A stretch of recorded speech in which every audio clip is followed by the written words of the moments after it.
ginalantad ko sa imo nga mga suki sa DNX kung ini bala hindi bala ini form sang easing out kay ginhambalan ka nga way nako salig sa imo, di ba?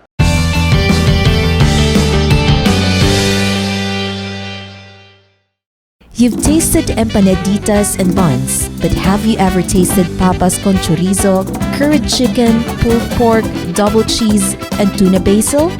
Only Jinki's Kitchen offers these flavors. Catch a bite now of Jinki's Kitchen empanaditas and buns at Kmart, Monsterific at Singkang and Talisay City, San Carlos, Silay City, Lopez East Center, and Lopez San Sebastian. Jinki's Kitchen empanaditas and buns, a pocket full of goodness. Nature's Perfect Lunchbox. For perfect eggs, fresh and clean, guaranteed all the time. For orders, text or call 0907-838-7958.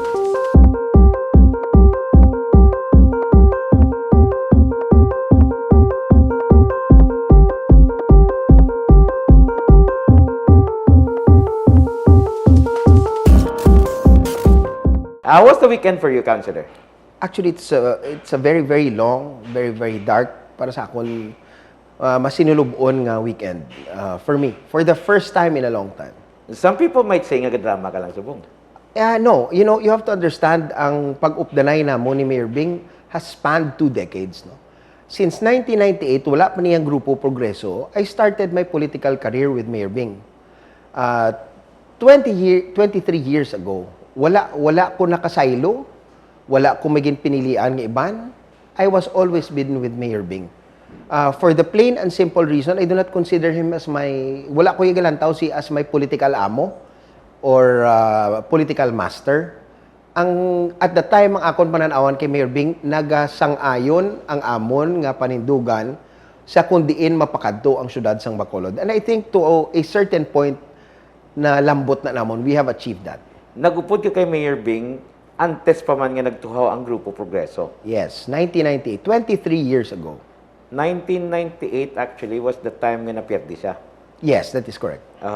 And you stuck with him, but wala kaya napierdi. You actually won on your first try.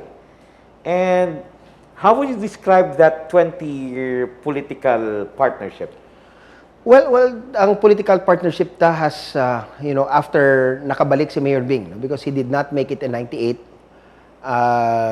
naka-updanay kami liwat sang 2004. 2004 nga term ni Mayor Bing. And since then, makita ta naman, the Bacolod noon has enjoyed the fruits of this partnership. No? As a matter of fact, nakapatukod kita sang new government center or is now called the Bacolod City Government Center. Nakapatukod kita sang relocation site sa Abada Eskay. We were the first in the region, in Region 6, nga magkapagka-construct sang aton nga sanitary landfill. Wala sa payan ang partnership na mo ni Mayor Bing because all of those times I was chairman of the Committee on Finance. And during the time also, I was responsible at that time nga napatabok ta ang isa ka piece of legislation which helped Bacolod achieve its economic standing because sang akon nga chimpo, committee chairman mako ako sadto, I think Committee on Ways and Means, Committee on Finance, na nakaudihon kita sang ordinansa nga gin-adjust ang aton nga mga taxes sa syudad sang Bacolod, no? So 19 years. Di sinuibi anyos nga wala ina natandog kay tanan nga mga konsehal nga nag-agi before me nahadlok magtandog sila because nahadlok sila nga gain the ire of our people because you are raising taxes. However, napakamaayo naton, wala na filean kaso na eksplikar ta sang maayo sa aton nga stakeholders sa syudad sa Bacolod. And during the time na pasar naton ang ina nga ordinansa nga nag-ubra sang bag-o nga tax tariffs sa Bacolod City. And that was the first in 19 years since the inception of the local government code sang 1991 nga naubra ta ina. So ang among partnership ni Mayor Bing from that point until the point nga nalambot ang ini nga mga handom para sa syudad. I feel, no, and that is a statement of fact nga maayong among pag-updanay kag nakabenepisyo ang kadam-an sa syudad sa Bacolod. You are one of those described by critics sang una, especially at the height sang controversy over the new government center nga apologist ni Mayor Bing. Yes. You were actually in the forefront of defending that piece of public work, no, nga subong ti ara na gatindog na. You and the so-called Voltes 5. Correct. So, you are a staunch ally of Mayor Bing since the 1990s. Correct. How would you describe sa inyo personal nga relasyon? Well, I think ako niya, I consider Mayor Bing as my political ally, no? And again, nasaysayta na ang halin sa una nga pag-updanay namon, and it has been a progressive partnership, not just for sa amo ni Mayor Bing, but for the people of the city of Bacolod, no? Now, ang natabo sa to, I do not, I'm sorry, but I apologize, but I cannot accept that I am an apologist for Mayor Bing. No? At the time, ako I am very, very knowledgeable because... That is according to critics, ah? Yes. That's why nga, kung sino mong maalam nga nangambal nga apologist ko ni Mayor Bing, I believe that Mayor Bing can defend himself any day. No? He doesn't need an apologist. Ang ako naman niya, sang amuto nga chimpo, was that kinanlano na sang syudad sang Bacolod nga magsaylo. No? At that time, we were sitting on the old City Hall, a derelict building, may mga kahoy pang parts ng infrastructure, and at that time, reality and practicality will dictate nga kinanlan na ta magsaylo. Because ang old City Hall, I think, was sitting on about 3,500 square meters of office space. At that time, we needed 14,000 square meters, no? Of office space para sa tananta nga offices ng syudad sa Bacolod. That is why we needed kinanlan ta tumagwa sa daan nga City Hall and transfer it to a new area. And ang ining area, as a matter of fact, ako ni nag-istorya sa mga Gonzaga on the authority of Mayor Bing. Because kin-designate ako nga as nga mangita sang lugar. So ginpangitaan namon sang lugar, and there were 3 prospect sites, and this was the best at the time. Nga gin-donate, wala ta gin-purchase. So, actually, kulang-kulang na daang aton nga office space because ang ini nga bag-o nga government center, ang Bacolod City Government Center, sits on about 11,000 something square meters of office space, which ang requirements ng syudad sa Bacolod is 14,000. That's why nga may ginutok kita da nga jutay. But nevertheless, we created a new growth area sa dira nga bahin sang syudad. Nakita naton ang tinad kag pagprogreso sang sina nga parte sang syudad, as opposed to nga dito lang tatang tiner sa Old City Hall nga kung subong siguro kung dito ta nagpatindog sang aton nga government center, nagcongested ang ina nga lugar. So that's why ang ako ni nga paglantaw nga ang pag-updanay namo ni Mayor Bing has been and mabatyagan sang syudad sang Bacolod, ang pumuluyo sang syudad sang Bacolod nga nakabulig sa ilang kahimtangan. But it took a lot of courage to be with him. That is correct. How say you I took a lot of courage to Because be he was constantly under attack. That is correct. Because and I'm proud to say, no, kadamo ko nabatian nga mga akusasyon nga ginahaboy kay Mayor Bing, the administration is corrupt. And kadamo sang iya nga ginobra nga hindi amo. But sa ako naman niya, not again being the apologist of Mayor Bing, there is only one agency mandated by the government nga mag-prove nga ang isa ka administration corrupt. And that is the Commission on Audit, no? And the Commission on Audit has always given us the green light to proceed, no? Tanan-tanan nga akusasyon na hurdle. That is normal para sa akon. Kung ikaw nga politiko, wala ka kaagi kaso, in my opinion, tangkuloy kay nga klase nga politiko or tangkuloy ka nga klase sang leader. Because if you have a vision, may damgo ka nga ginalantaw para sa imo nga constituency, sa imo nga syudad, basta sa ako, number 1, it is morally upright. Number 2, but of equal importance, legal, nagasulod sa sa prinsipyo nga ang makabenepisyo ang kadam-an sang pumuluyo sang syudad sang Bacolod, then by all means you have to go ahead. And that's why, in spite of all the cases that we faced, because I was part of those cases, if I remember correctly, 31 kabilog kaso ang gin-file sa amon, including those from the municipal regional trial court in cities. May ara kami tatlong or apat nga cases ka gin-file sa amon dito. But we all hurdled that. We atubang namon ang ining mga kaso, and we proved nga insaktong amon nga ginhimo. And that is vindication now nga may ara na kita sang government center, may ara na kita sang relocation site, may ara na kita sang aton nga sanitary landfill nga ginabenepisyo sang pumuluyo sang syudad sang Bacolod. I would assume na you have read the reaction of Mayor Bing sa imong statement, particularly sa reports ng DNX. And what he said was, an important part was you were never eased out. Can you bring us back to that moment sa meeting you felt that you were being eased out? Well, ang akong interpretation was, I agree to the statement nga wala man ko ginpahalin, no? Because I read that statement nga wala man may nagpahalin sa akon. But then again, ang exact words that were used, no? But I appreciate this coming from Mayor Bing. Nga gina-appreciate ko ni si Mayor Bing, and I would not have taken it for anybody less. Nga naghambal sa akon, hambalya, kung hindi lang si Albee Benitez ang akon nga kontra, ang pagsalig ko sa imo ara. That was the so-called sensitive matter nga ginistoryahan. Well, because he never mentioned that in his statement. Because that will now negate the statement nga gin-ease out ko. So I interpreted that at that I was eased out.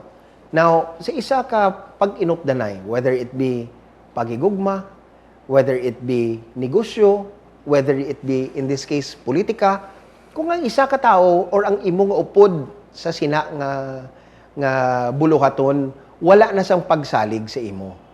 Ginhambalan ka straight to your face. Anong himuon mo? 'Di ba? So ang akon, pagkatapos itong hambal sa ako, naghambal ko, Mayor, hindi ta nakapagpabudlayan, and I understand, no? Kaya hindi ko kung where you are coming from. I understand where you're coming from. So, hindi na ako magpabudlay, ako na lang ang malakat. But wait, what led to that discussion about Albee? Well, because of, ginpa-commit niya ang tanan nga members ng partido. Well, as a matter of fact, ako nakakommit na ko siya actually, I don't know, a month ago siguro, or maybe less than a month ago, nakakommit because every week do halos kada semana ginapa-commit kami. So mo nang ginasiling nila nga may so-called loyalty check. Call it a loyalty check or whatever, but amo nang kakatabo. That, as a matter of fact, may isa ka councilor nga naghambal, which I will not mention his name, naghambal siya nga asa kuno ang iyang asawa nagapamangkot sa iya nga nga ako no ang patawganay sa amon, ano doon naka-commit naman kamo nga sige lang kamo permi patawag. So that is also my sentiment. But at the end of the day, lalaki man ta mag-istorya mo sa politika or sa aton nga trabaho, wala man adi sang permahanay. It is my commitment to you, no? Ang mapangibabaw. There are no contracts here. That's why gani nga paghambal niya sa to, naghambal na lang ko siya nga, Mayor, kung wala ka naman lang gidya salig sa akon, because... But wait, sir. So you were asked kung kay diin kagid, doon mo na siya? Wala na nakalambot sa amon nga punto because there were issues nga gina-thrash out namon. Kami lang nga duwa, nga ara man ang tanan, nga ginapamangkot yak. Gasabtanay kami nga duwa. There was an exchange of opinions. However, are you at liberty to disclose that? Nano ina nga ba? I would rather not because it's a party, ano, and okay. I respect that. But ang inilang yang ako nga gina-divulge subong because na-mention nga wala ko gin-ease out, no? So ginalantad ko sa imo nga mga suki sa DNX kung hindi bala ini form sang easing out kay ginhambalan ka nga way nako salig sa imo, di ba? Kung hindi lang si Albee ang madalagan, kontra sa akon, anong sugpon sila, sir? Ang salig ko ara sa imo. But So, kung mo kay si Albee, wala siya salig. wala. Amo ng ergos na. That Okay. is the unsaid meaning to it, no? So that was the turning point sa conversation. Of course. And what happened after that? Di ambal ko, Mayor, to make it easy for you, ako naman nahambal ta naman ang tanan. And let me tell you this, that I understand where you're coming from. Bako, hindi na ako magpabudlay sa imo, ako na lang ang malakat. And then, of course, nag-fist bump pa kami gani, nag-fist bump pa kami, naglakat ko. Because ako, hindi ko ka-accept nga hindi naman ko magpilit, no? Nga kung maghambal ka nga wala ko salig sa imo, by nonetheless than the leader of our party, di mano ka pada, no? But don't get me wrong, I appreciate him more. I respect Mayor Bing more for telling it to me straight to my face. And nanamian ko nga mo itong hinimo ya sa akon. No matter what critics say about you, some people would say that you have that reputation, nga gentleman gaman mo. You might look hurong, but you have that sense of honor. Diba? Now, pag abot sa amo to nga punto, nga ginambalan ka nga wala ka na salig, was that equivalent to, well, kung wala ka na salig sa imong party mate, what was that to you? Well, that is where the heartbreak, dira na nagsunod ang heartbreak, no? Because 23 years, no? 23 years nga pag inupdanay is no joke. That spans 2 decades and 3 years, no? So sakit man na sa akon. But then you take it like a man and then move on. Accepting the fact that trust is relative to the person who is giving it. 'Di ba? Ako makambal ko na sa imo because may salig ko sa imo and vice versa. But now that the other party naghambal nga hindi na kuya kay wala ko salig sa imo, then at the end of the day maano ka pa. Hindi na kuya, I will not grovel in the fact that hindi na kuya ang Espino wala batasan nga magnuno sang lawas kung hindi na siya kinanlan. But of course, ang impression that nga you are close to Mayor Bing, but some would say nga you're also close to Albee Benitez. Now, to put it on record, to who are you closer? No, the thing is, the relationships are different, no? Ang paghangop naton sini nga kami ni Albee Benitez, I consider Albee as my friend and my mentor, no? How? Our relationship is both of friendship and of like-minded kami ni Albee Benitez. When kag paano ka mo nag-close? Actually, ang amo ni nga closeness ni, I don't know if Congressman Albee remembers, but ang nagpakilala sa amon si former mayor and former board member David Lacson. Former mayor David Lacson. Siya ni nagpakilala sa amo ni Congressman Benitez because of our how do you call this? Our love for sport shooting, no? So dira kami Wait. Sino nga sport shooting? Si David or si Cong Albee? Si Cong Albee, si Mayor David at the time. Oh. So dira kami nagkilalanay. And you are known as an active sport shooter. Yes, actually I am not just a sport shooter, but I am a proponent of responsible ownership of guns A shooter in many and in ways. use. And shooter gi kuya. Kuya may passion na always been with my guns. Shooter in many ways. Isa pa na. Okay, we've been very serious. I can sense nga coming into this interview nga you are not your jolly self. Well, gapa nga subok ko eh. Tungod sa to nga, I am being serious when I said bad breakup. No, 23 years is no joke. No? Ang pag-updanay namon has borne fruit not just for our individual selves, hindi lang para sa amon nga duwa ni Mayor Bing, but sa aton nga syudad, no? Amo na gani nga sa ako naman bala nga parte because nga naka-councilor mo ko sa syudad.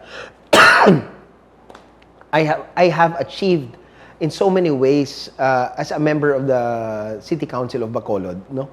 Most notable fact, no? Nga nabulig ko pagin kay Mayor Bing aside from those sang una. Sang sini nga term, sang last year lang nag-author ako sang ordinance, upod kami din ni Councilor Dindo Ramos. Ang ordinance condoning uh, real property taxes, penalties, and surcharges. And because of that ordinance, we raised 41 million pesos for the city coffers. No? Amo na ganing inambal ko, in the middle of the pandemic, nakapangita kitiya 41 million pesos. No? Who can claim that? Di ba? So, of course, tungkod ini sa pag-ukod man nga pag sang timonel nga ginadala ni Vice Mayor Elcid Familiaran, kagin updan sang sanggunian panglungsod, pero nakapaminsar sini si Al Espino kag si Councilor Dindo Ramos, no? And refile ko ng ordinance. I filed another ordinance extending the coverage for that condonation, and I believe we will be raising more than 41 million this year. So, inabulig na hindi lang na iya kay paagi sa administrasyon ni Mayor Bing Leonardia, but for the people of Bacolod, na not a lot of people know that. Kaya kabalo ko kadamo sa mga tangkuloy nga gambal, anong binuhatan niya na iya? Diba? I don't broadcast these things because I don't feel the need. Ang ako niya nga ginapabalo ko lang sa pumuloy, nga naubra na. No? Ang isa pagid, which I can now freely speak of, no? I authored an ordinance creating the first hospital for Bacolod City. Although the terminologies and the semantics used for that ordinance hindi hospital, no? Ginusar ko ni ang terminologies nga primary healthcare center. Because at the time hindi mabaton sang administrasyon nga tawgon hospital, kaya ang gina-prioritize nga project was the Coliseum, no? Ang Coliseum. Wait. These are may disagreements kamo over policies, wala? No. This is not a disagreement of a policy, but rather, this is fruition of all of those. May manifesto ang Grupo Progreso. That's why ako, amo na ganing nagambal nga, I cannot serve two masters at the same time. Para sa ako niya, ginaya, sa politika, dapat wala ka sang master. Dapat ang master mong pumuluyo sang Bacolod. That is why nga ara ko sa Grupo Progreso, because we signed a manifesto putting above all else with priorities ang hospital. Not just hospital, but the healthcare program of Bacolod City, including a hospital. But that was your covenant nga ginpirmahan ninyo. That was my covenant. In the 2016 elections. That's correct. Kag ako, sang 2019, napasar na ining ordinansa. The City Council passed the ordinance with very, very, how do you call this? Ang debate was very, very... minimal. No. Grabe kay init ang debate. Because, can we afford it? Is this project kinanlanon gid sang syudad? Ako, I stood my ground and expressed it to the Sanggunian Panglungsod. Kabalo ka ang dynamics sa Sanggunian Panglungsod. Wala sa payan nga ulupod kami daw. We come from the same party. But you have to defend your idea in the Sanggunian Panglungsod. You don't get a free lunch in the Sanggunian Panglungsod. Did you feel disappointed nga the priorities were never followed? Well, in my case, naghambal. Sa isa kadlaw nag-press con ako, no? And I mentioned that. And there was this reporter, which I will not mention, naghambal siya, di wala man na nadayon, no? Ang hospital. Ang bako siling ko, nadayon na siya because the ordinance was passed. Because your duty is to pass That an ordinance. is correct. It is the executive who implements these ordinances. So, wala nila gin-implement. So, ara sa tunga-tunga. But then again, that is where I appreciate Congressman Greg Gasataya. Because at that time, namangkot na siya sa akon. Siling niya, ano ning ginadihon mong ordinansa? Hambal ko, primary healthcare centers. Because clusters ni sa of 3 hospitals. No? 25-bed hospitals. So, total, 75 beds. So, mauna kita na isa-isa, siling niya pilang gastuhon.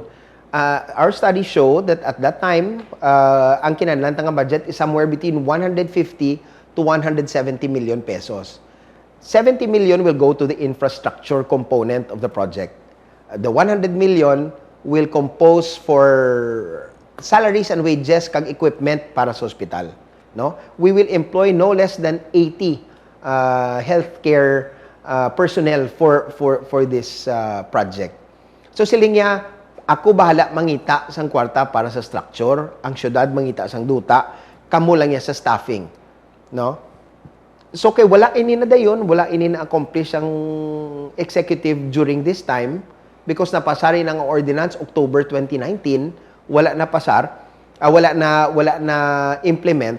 Si Congressman Greg, which I appreciate, gindayon niya ni paagi sa pag-author sa isa ka bill, and now we are looking at the accomplishment of this bill physically, hopefully by next year, no?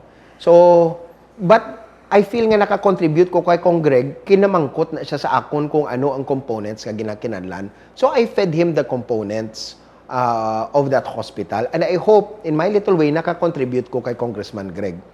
So, but ini I remember very very clearly nga ginhambalan ko nga hindi ko ni anay pagpa-interview ang hospital ng ordinance because gina-prioritize ang Coliseum kag base hindi madayon. But at the time, kung nasugdan ta na to subong, but then again, that is water under the bridge, tani subong may hospital ni ang Bacolod City nga nakabulig sa aton pumuluyo. So, ang akon kay ginalantaw gani subong wala gani sang alternative plans. In lieu of a hospital, ano ang plano sang syudad sang Bacolod nga makabulig kita sa aton pumuluyo nga nagakinanlan sang healthcare? Because Sir, you feel no discontent. So, but you never saw this coming. well, ang ako niya, may track record with Grupo Progreso. Not just Grupo Progreso, but my track record with Mayor Bing would speak for itself. My loyalty ara sa iya, no? For the past 23 years until Friday last week, no? So ako yung wala ko nagakita maski na ano pa nga chismis, ano pa nga chichi na nga ginagyan ko da sa sulod. Gina-chismis ka sa sulod. Oo nga ti, ato ko sa piyak. And I do not deny that. I do not deny my closeness to former Congressman Albee Benitez. I do not. Because at the time when I needed it most, duwa lang katao man lang ang nagsapupo sa akon. Si Congressman Greg Gasataya kag si Congressman Albee Benitez. When you were out of office. When I was out of office, wala gani ko kadumdum nga may isa da ka membro sa Grupo Progreso kag nagambal. Te, kamusta ka na da? Gaano ka na da? Wala. But then again, these ties that I have established with Congressman Greg and Congressman Albee, patimaan ini nga ang amon pag-amiguhay wala yalabot sang politika, no? So amo na gani dira ko mabalik again to that question because ang mag-utod gani giinaway sa politika, di ba? Because ang pagkaamiguhay, ang mag-utoday or ang pagrelasyon sang duwa sa politika does not matter. Di ba? Ang ako niya, ang pagkamiguhay na mo ni Congressman Albee Benitez, kag ang political alliance na mo ni Mayor Bing, are two separate and distinct animals. Hindi na sila pwede. Pwede mo na sila ma-separate. So ako niya nga, at that time, ang ako niya nga pag-upo di ara kay Mayor Bing. And let me tell you this for the record. Congressman Albee Benitez, in spite of our closeness and our friendship, wala ni siya naghambal sa akon nga ara ka patuya kay Mayor Bing, how dapat ari ka na di sa akon mapapili ko mayor. He has never asked any of that sa akon, no? Not even using our friendship nga ara da. But of course ang ara ko sa Grupo Progreso, ginapatawag ko ni Albee Benitez, istoryahanay kami, but not about politics. That's why as a matter of fact wala pa ko gani kabalo kung anong plano niya sa politika ni Congressman Albee Benitez, kung anong himuon niya sa syudad sang Bacolod. Nakabati ko ya sa mga chuchuwaya da nga mga upod kung anong ubrahon niya, but I have not even heard that yet from Congressman Albee. So I would like to hear that. Kung patawag niya ko, I will go and I will listen, this time for politics, for political purposes. With you, quote-unquote, east out of Grupo Progreso, is it an ergo that you would be shifting to the group of Congressman Albee? No, ang ako niya subong niya, if you're talking about politics in 2022, because of that very, very sad and traumatic experience, nagapati ko yung subong nga, I'm not even considering I'm considering not running in 2022. Seriously? Seriously. Because my motivation has been stifled. No? Ang motivation ko to serve the people na has been stifled because of that exercise. Wait, and that is breaking news. You are considering not running in 2022. If you're asking me percentages kung pila ang percentage ko Yes. kung madlagan sa 2022, I will answer you right now, 0. Amo na yung ako nga pananawan. 0% probability that you will be running? That I will not be running in 2022. Okay. So, because ang problema sa But tao, may mga rumors and nasty rumors nga. Anyway, okay lang na masaylo ka to kay ikaw ang himuon city administrator. timayo pa sila kay Kabalo eh. That's Di ba? Inainggambal sila again, wala naman ka-insindi sa ginambal nila. Why sila kakilala kay Al Espino or purely mga haslo eh. Mga ginusar sang trolls sang City Hall nga para magbakol sa akon. Okay man lang ginapangabuyaan man nila. But you do know nga may trolls. Damo eh. But, makita mo man, maskin karon mabalaan mo na ni at maskin sa AI mo to nga pag damo ka namangkot sa akon nga si Julius Cabalo. Ambag ko, as ako gani wala ko Cabalo, gintawgan niya ko, gin-confirm ko. Amo nang hambal ko siya. Pati na ginapamangkot. Wala gani kuya. Tika reporter kami. Exactly. Yeah. So, kung anong iyang source, ay wala gani kuya Cabalo. Di ba? So, gintawgan niya ko kay may salig kuya kay Julius. We have this relationship.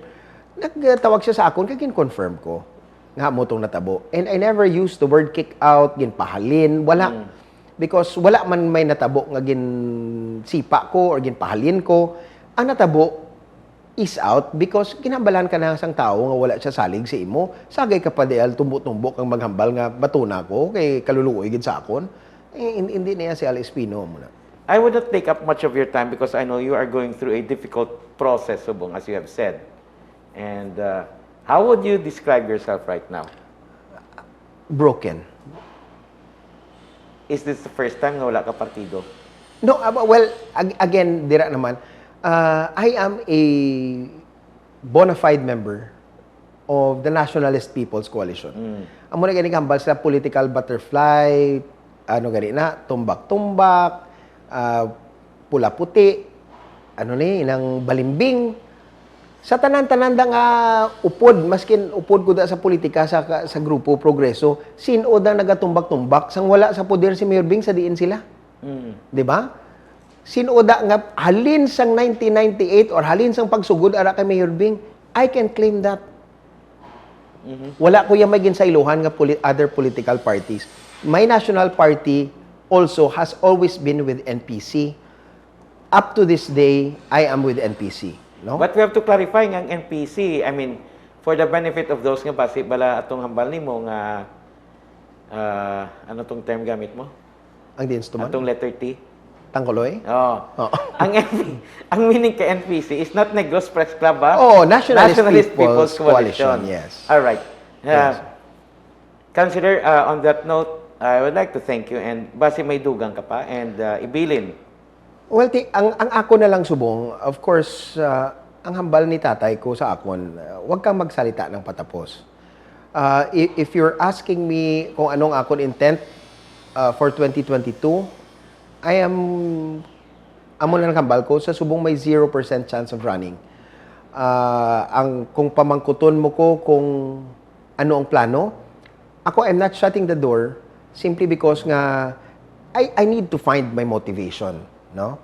If ang inabala nga mga political nga mga kinaslop nga ginahambal man nga ginpilit ko sang tao, ginadusok ko sang tao magdalagan, para sa ako niya there is no such thing. You will only be disappointed kung amo nang ginahambal mo kay gusto gid sang tao madlagan ko mo na kinaslop na iyang political stunt. Dapat you have to find conviction. Your conviction should be your motivation to serve the people. Now, if the people, amo na ang Because it's a painful decision. Yes, it's a painful decision. And not only that, kung magpapili, ako niya nga sense sa politika is this. You have to find your conviction. Now, once you have that conviction, once you have that dream, once you have that, your vision for where Bacolod needs to be, no? Ang himuon mo ya sa ako niya nga pananawon sa ibaligya mo na sa pumuluyo sang syudad sang Bacolod. If they accept that, amo na nga ako, I've suffered 2 defeats in my career. No? So, sa ako naman ya, ang pagpirdi, it's not about sa kapoy mo sa kampanya, sa, of course, ang gingasto mo sa kampanya. Para sa ako niya, kung napirdi ka, ang pinakamasakit dira nga realization is that wala nabatyagan sang tao or hindi relevant sa tao ang gusto mo nga programa nga ipalambot sa ila para sa syudad. So that is the most painful part of my experience.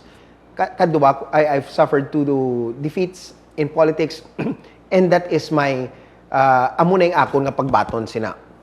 Now, regardless naman kung ano, ang ako naman niya, if I find the motivation, if I find, how to call this, the drive to continue to serve the people of Bacolod, which I feel I have been very, very effective at, and my track record will prove it. Ang ako naman nga ano, kung mapabugtaw liwat ang akon nga balatsagon para mag-serbisyo sa pumuluyo sang syudad sang Bacolod, then I will reconsider my position. I hope to see you once again. Councilor, thank you. Salamat, Gid. Anytime. Anytime.